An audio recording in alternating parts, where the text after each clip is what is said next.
द्रव्यमान की दृष्टि से 25% विलयन के 30 ग्राम एवं 40% विलयन के 400 ग्राम को आपस में मिलाने पर प्राप्त मिश्रण का द्रव्यमान प्रतिशत सांद्रण निकालिए। अब यहाँ पर क्या देखेंगे तो 300 ग्राम जो दे रखा है, 300 ग्राम विलयन में विलय, विलय कितना है तो 25% है, तो यहाँ पर लिखेंगे क्या, यहाँ पर लिखेंगे 300 ग्राम विलयन में विलय, विलयन में विलय, विलयन में विलय, विलय कितना दे रखा है 25%। देखो 25 और परसेंट में कितना होते हैं 100, और इंटू कितना दे रखे थे 300 ग्राम में था विलय, तो 300 लिखेंगे, 2 जीरो से 2 जीरो कट जाएंगे, 25 यहाँ कितना हो जाएगा, 25 यहाँ हो जाएगा 75, कितना हो जाएगा 75 ग्राम। ये क्या निकल के आ जाएगा 300 ग्राम विलयन में क्या हो जाएगा विलय हो जाएगा। उसके बाद कितने ग्राम में निकालेंगे, पुनः निकालेंगे 400 ग्राम में, कितने ग्राम में 400 ग्राम में विलयन में विलय निकालेंगे, तो यहाँ पर लिखेंगे 400 ग्राम विलयन, विलयन में विलय, तो ये विलय निकालेंगे। यहाँ पर ध्यान से देखेंगे तो यहाँ पर कितने में निकालेंगे, अब यहाँ पर दिया है परसेंट कितना 40%, तो यहाँ 40% में निकालेंगे। ध्यान से देखना, पहले 25% में निकाले थे, केवल कितने 40%, 40 रहेगा, परसेंट हटेगा तो क्या भाई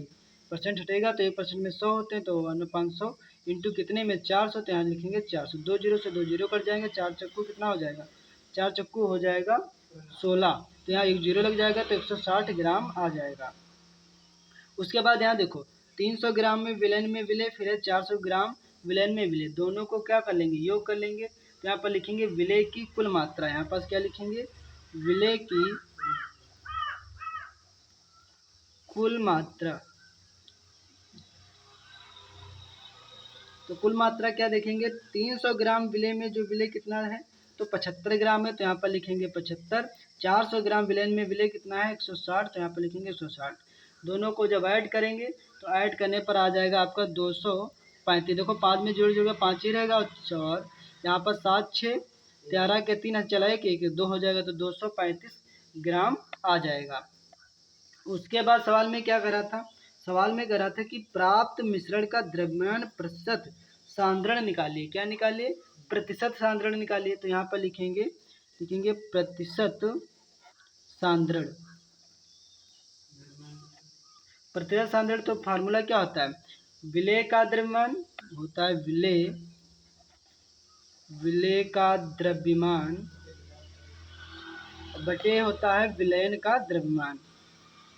बटे विलयन का द्रव्यमान इंटू 100।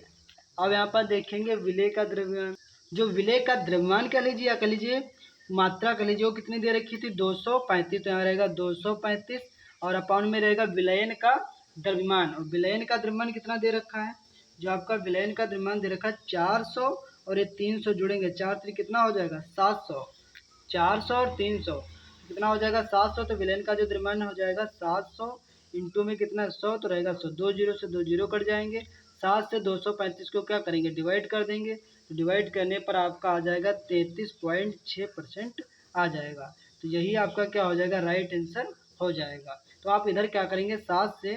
235 से क्या कर लेंगे डिवाइड कर लेंगे, देखो 7 रो कितना हो जाएगा 7 रो 21 हो जाएगा, 3 में से 1 जाएगा इतना बचेंगे 2, फिर कितना उतार लेंगे 5 उतार लेंगे, फिर 7 रो कितना हो जाएगा 21 हो जाएगा, फिर 5 में से 1 जाएगा कितना 4 बचेगा, पॉइंट लगाएंगे 0 उतार लेंगे, फिर कितना 7 छंग 42 हो जाएगा, तो 7 पच्चे 5 बार लगाएंगे तो 7 पच्चे कितना हो जाएगा 35 हो जाएगा। ऐसे फिर कितना यहाँ से दाएँ लेंगे 10, और 10 में से 5 जगह कितना बचेगा 5 बचेगा, फिर पॉइंट लगाएंगे फिर 0, फिर 7 सत्ती 7 बार लगाएंगे 7 सत्ती कितना हो जाएगा 49 हो जाएगा, फिर 1 बचेगा। इसी तरीके से कहानी चलती रहेगी, जब काफ़ी बार संख्या आ जाती है इनको छोड़ने के लिए तो इस 5 में क्या कर दिया जाता है ऐड कर दिया जाता है, इसीलिए यहाँ पर दिखा रहा है 33.6%। तो ये जो न्यूमेरिकल है आप सभी के समझ में आया होगा।